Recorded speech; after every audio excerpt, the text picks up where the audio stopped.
ఇది ఈ చేయి పైకి ఎత్తండి 90 డిగ్రీస్ వచ్చేలాగా చూడండి. లేపండి లేపండి 90 లేపాలి లేపాలి లేపాలి అరచి వదలాలి.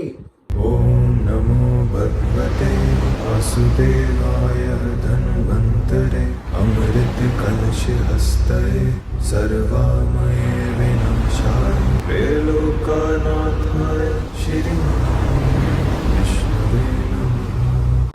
అది తీసేయండి. కావాల్సినంత మొత్తం వేడి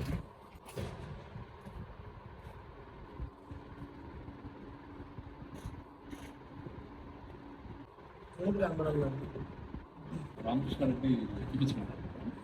జనరల్గా ఎక్కించాను. పౌల్స్ పైన ఒకటి ఉంది, తర్వాత సర్వికల్స్ పైన ఇది కాకుండా ఇది ఎక్స్రే ఎక్స్రే అక్కర్లేదు మనకి. అంతే. ఫిలింగ్స్ ఉన్నాయి, ఎంఆర్ఐ ఫిలింగ్స్ ఉన్నాయి. ఫిల్మ్ కూడా అక్కర్లేదు. ఇప్పుడు ఏంటి ఇచ్చారు మెడిసిన్? ప్రిస్క్రిప్షన్ ఇచ్చారు. ఎక్కడికి వెళ్ళలేదు, తీసుకుంటాం. అప్పి పంచర్ చేశారు. పంచర్ చేసేసి ఒక హాఫ్ అవర్ ఉంచారు. సో రేపు రండి. మీకు పంచ్ చేశారు కదా, పంచ్ చేశారు కదా అమ్మ మేడం, ఏమనిపించింది మీకు? నేను నొక్కుతాను, ఎక్కడైతే అక్కడ ఉంటే ఉందని చెప్పండి, లేకపోతే లేదని చెప్పండి.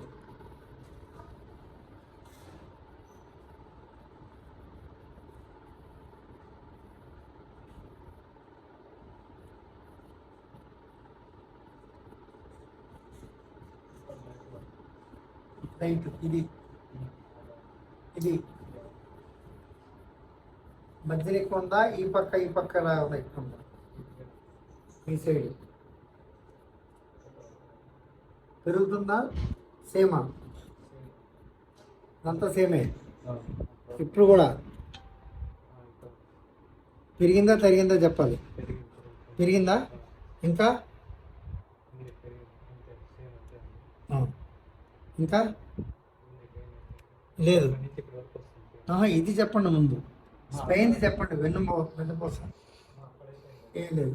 ఇక్కడి నుంచే స్టార్ట్, ఇక్కడి నుంచి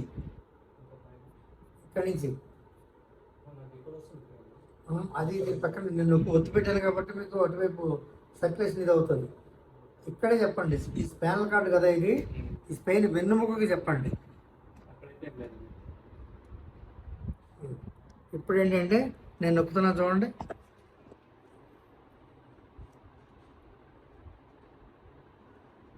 ఇక్కడ వరకు ఏమన్నా ఇది ఈ చేయి పైకి ఎత్తండి 90 డిగ్రీస్ వచ్చేలాగా చూడండి. లేపండి లేపండి 90 లేపాలి లేపాలి లేపాలి అరచి వదలాలి ఖచ్చితంగా. ఇప్పుడు ఎక్కడ అవుతుంది మీకు? ఇంకా వదిలేయండి. రెండు చేయకుండా లేపండి. రెండు కరెక్ట్గా ఖచ్చితంగా పెట్టండి 90 డిగ్రీస్ ఖచ్చితంగా. ఇప్పుడు రెండింటిలోని ఏది ఎక్కడ నొప్పిగా ఉంది చెప్పండి. ఏది ఎక్కువగా నొప్పిగా ఉంది? ఇది అక్కడ, అంతేనా? Okay right. ఇలా తిరగండి. కింద నడుస్తారు. ఎప్పుడైనా నొప్పి వస్తుంటుందా? ఎంత వంగి బకెట్ తీయాలంటే ఫుల్ బకెట్ తీయగలరా? ఒక 20 కేజీలు బరువున్న బకెట్ని ఏ చేతితో తెస్తారు? రైట్ హ్యాండ్ అలవాటు కాబట్టి. లెఫ్ట్ హ్యాండ్తో తీయమంటే నేను ఏ ఇబ్బంది ఏం లేదా? 2 బకెట్లు 2 చేతులతో పట్టుకెళ్ళమంటే 20 పట్టుకెళ్ళిపోతారు. మీరు ఇప్పుడు ఉన్న అన్నింటికంటే కూడా ఎక్కువ ఏ బాధతో ఇబ్బంది పడుతున్నారు మీరు? అంతే, అదే కదా మెయిన్. Okay right. మీరేంటి, వెజ్జా నాన్ వెజ్జా? నాన్ వెజ్ అంటే వీక్లీ మిగతా అన్ని రోజులు ఇప్పుడు తినకూడదంటే నేను కుదరదంటే మీకు ఆరోగ్యం రావాలంటే మరి కుదరాలి. టెస్టింగ్ డోస్గా 15 డేస్కి ఇస్తాం. మేము మా ఇంటి కేసుగా చూస్తున్నాం. ఎందుకంటే వినోద్ భాయ్ కూడా one of the team member also. ఇందులో ఒకళ్ళు పెద్దోళ్ళు చిన్న లేదు, మా ముగ్గురిదే ఒక టీము. ఎదరొచ్చిన వాళ్ళకి స్వస్థత చేసి పంపించడం మా మెయిన్ రీజన్. మిగతాది మాకు అక్కర్లేదు. మీరు వెళ్ళే పొద్దున ఆక్యుపెంట్ చేయించుకుంటారా లేకపోతే మసాజ్ చేయించుకుంటారా, ఇదంతా అది నెక్స్ట్. ఇక్కడ మేము చేయగలిగే వైద్యం ఉందని ఇప్పుడు మేము ఆలోచిస్తున్నాం. ఒక 15 డేస్ మీరు నాన్ వెజ్ తీసుకోకూడదు అంటే 15 days ఎట్టి పరిస్థితుల్లో ముట్టుకోకూడదు. ఏదో చేసారో మొక్క వేసుకుందాం అన్నప్పుడు వీల్లేదు. ఎందుకంటే నాన్ వెజ్ మీరు తింటే మాకేదో భంగం అయిపోద్దని కాదు, టిష్యూస్ బ్యాలెన్స్ డిఫరెన్స్ వస్తుంది. ఇప్పుడు మేము ఏం చేస్తామంటే మేము ఇచ్చే మెడిసిన్ దేని మీద పని చేద్దంటే మెటబాలిజాన్ని అప్డేట్ చేస్తుంది. అది అప్డేట్ చేయకుండా మీరేమో ఏదో కృత్రిమైన ఇంజక్షన్లు చేసిన బాబుతుంటాయి మీకు తిని మీట్ ఏదైనా కానీ. దాంతో దీనికి వచ్చినప్పుడు ఏంటంటే ఈ వెళ్ళిన దాన్ని సరిగ్గా మెటబాలిజాన్ని టిష్యూస్ అప్డేట్ కానివ్వవు. కింద నుంచి ప్రొడ్యూస్ చేసుకుంటూ వెళ్తే పైనుంచి చంపుకుంటూ వచ్చేస్తాయి. నేను ఇచ్చేది 2 మాత్రలు ఇచ్చాను, వేసుకోమన్నాను, మీరు 2 ముక్కలు తిన్నారు, ఆ 2 ముక్కలు ఇట్లా కిందకు వస్తాయి. ఏదైనా లెవర్లో అరిగించుకోవాల్సిందేగా, ఏదైనా వెళ్ళేది అక్కడికే కదా. మీరు ఏం చేస్తారు? ప్రొఫెషన్ మీకు తెలుసు కదా. అది మీరు ఇది కొట్టేసి ఇది చేస్తే వైరస్ వచ్చి అందులో కూర్చుంది అనుకోండి, ఏం చేస్తారు? ఇది కూడా అంతే మీకు చేసింది. ఎక్కడైతే మీకు ఆ మాంద్యం పట్టుకుందో అక్కడ దాన్ని తొలగించడానికి కానీ మేము ప్రయత్నం చేస్తాం. తీసుకెళ్తారా మరి మెడిసిన్? మీకు 15 డేసే. ఇవాళ ఎంత టైము? మిగతా వాటితో బాగుపడిందని మీరు అనుకుంటాం, మాకు వచ్చిన ఇబ్బంది ఏమీ లేదు. మిగతా మీరు ఏదైతే చేయించుకుంటున్నారో చేయించుకోండి అక్కడికి వెళ్ళి, నేను కాదనన్నా. కాకపోతే ఇప్పుడు నా డయాగ్నోసిస్లో ఏం తెలిసిందంటే దీనికి ఆ రకమైన అక్కర్లేదు. ఇందులో వచ్చిన రిపోర్ట్లో మీకు రాసింది కూడా అదే రాశాడు, ఒకటే రాశాడు. ఆ ఒక్కదానికే మనం లెవెల్ చేసేయగలం. మీరు ఆలోచించుకోండి. ఇప్పుడు ప్రాబ్లం ఏం లేదు. ఈ స్పాండిలోసిస్ అయిపోయి ఈ మొత్తం నరం అంతా పట్టేసి గట్టిగా హార్డ్ అయిపోయింది. వెన్నుపూసలో మీకు ఉన్నటువంటి ఇబ్బంది ఏ లేదు. ఆ హార్డ్నెస్ మేము తీసేస్తాం. మాకు 15 డేస్ టైం అనమాట. ఇక్కడ ఏది C4 C5 ఆటోమేటిక్గా అయ్యే సపరేషన్ అయిపోతాయి. అవన్నీ ఆటోమేటిక్గా కదా. ఇది మన ఎలక్ట్రాన్స్ కంటే కూడా చాలా ఫాస్ట్గా చదువుకునేవి. అక్కడే కంతులు కానీ ఇంకోటి కానీ ఏం లేవు.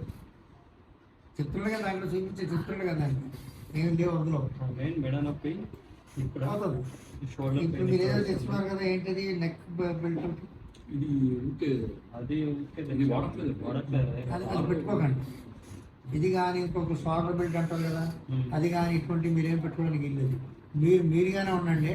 ప్రతిరోజు ఒక 10-15 నిమిషాలు నేను ఇచ్చిన ఆయిల్తో మసాజ్ చేయించండి. ఇక్కడ చక్కగా సున్నితంగా ముందు నిమ్మకాయ రాసి ఒక 10 నిమిషాలు వదిలేసి అది కొంచెం బాడీకి ఎవాపరేట్ అయిన తర్వాత అప్పుడు నేను ఇచ్చిన ఆయిల్తోటి పైనుంచి కిందకి ఇది మాత్రమే ఇలా చేయించుకుంటానండి. దీని మీద రిలీఫ్ వస్తుంది. అది కూడా ఆఫ్టర్ బాత్, స్నానం చేసిన తర్వాత. రాత్రి అయితే కంపల్సరీ చేయాలి, పొద్దున్న మీ టైం ఉంది, మీ వీలుని బట్టి అది చేయండి. అది కాకుండా నేను 2 రకాల మాత్రలు ఇస్తాను, 2 రకాలు వాడండి. మీకు ఈరోజు థర్స్డే కదా, వచ్చి థర్స్డే దానికి లీవ్. బాడీ వాతావరణం బాడీ వేడి మీకు అనిపిస్తుంది, కానీ నాడి ఇదవుతూ ఉంటుంది కదా. అందుకే మా సెకండ్ ఒపీనియన్ కూడా అయిపోయింది. నేను నాకుందా అని అడిగారు కదా, నాకైతే మీకు ఏంటంటే వేడి శరీరం అయితే కొంచెం వాటర్ తక్కువ తాగినప్పుడు మొత్తంలో మంట రావడం, ఎప్పుడైనా కొంచెం అరికాళ్ళు కొంచెం చురుకు అనిపించడం, వేడిది ఏదైనా మీరు 2 పూటలు కంటిన్యూగా ఏ చికెన్ తిన్నప్పుడు కొంచెం వేడి చేసినట్టు అనిపించడం, ఈ శరీర స్వభావాలుగా ఉంటాయి. ఎక్కువ స్పైసెస్ తింటే అప్పుడు కడుపు మంట వస్తుంది. అది స్పైస్ ఎక్కువ తింటే స్పైస్ తినకండి, తగ్గించేయండి. వాళ్ళు తినట్లేదు, మామూలుగా తినండి. ఎప్పుడన్నా బయట తింటే 15 డేస్ మీద కాదనుకోండి, బయట తినాలంటే నేను ఏం చేయాలని అడిగాడు ఒక ఆయన. ఇంత అన్నం తీసుకొని అంత కర్రీ వేసుకొని అది శుభ్రంగా పొడిపేసుకొని ఈ అన్నం తీసి అవతల పడేయండి.